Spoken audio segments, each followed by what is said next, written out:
I've become a student of business relationships. What works? What doesn't? Really understanding their significance and how they can help you grow personally and professionally.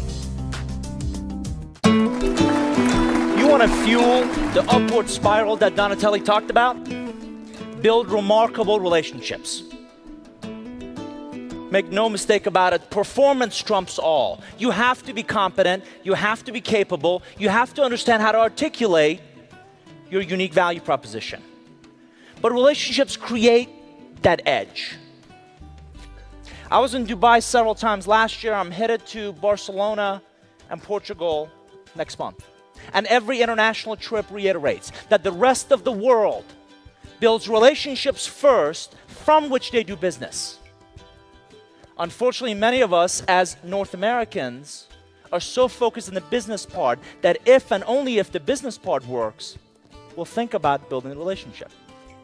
Hence the disconnect when we go into environments and they don't look like us, sound like us, or come from our backgrounds. I ask a lot of senior people, you know a lot of people. Respectfully, so what?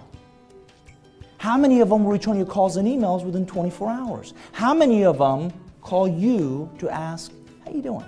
The very foundation of your success heavily depends on the diversity, the quality of the relationships you build, and the investment efforts you choose to make in those relationships. There's a strategic value in relationships. Sociologists will tell you that an average individual can proactively manage about 100 to 150 relationships. Which ones? How do you know? And if you can't invest in everybody equally, how will you then prioritize which relationships you're going to invest in? That your relationship focus determines your direction. And that direction will define your destination. The relationships you choose to invest in while you're here and when you go home will determine your 2011 results.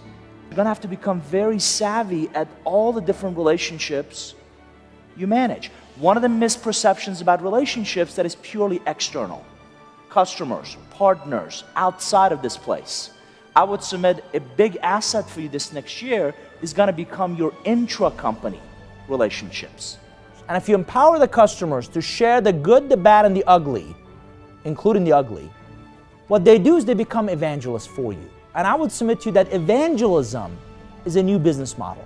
Evangelism is what's going to help you recruit. Evangelism is going to help you get into new markets.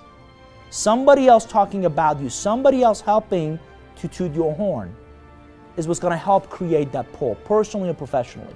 Your prospects aren't these neat little buckets we tend to put them in, but rather a web of relationships. They're very connected. I recently asked the chief financial officer of a $12 billion business, how many clients have you seen in the last 6 months? Any guesses? I said, respectfully, are you telling me you got your finger on the pulse of this business by looking at a bunch of financials? Because one of my mentors drove into me, nothing will ever replace feet on the street. Circle for me strategic, because most people get the first two. They've got personal friends, poker, golf. They got functional friends within the organization. They miss out on strategic relationships who can help you see considerably further down the road.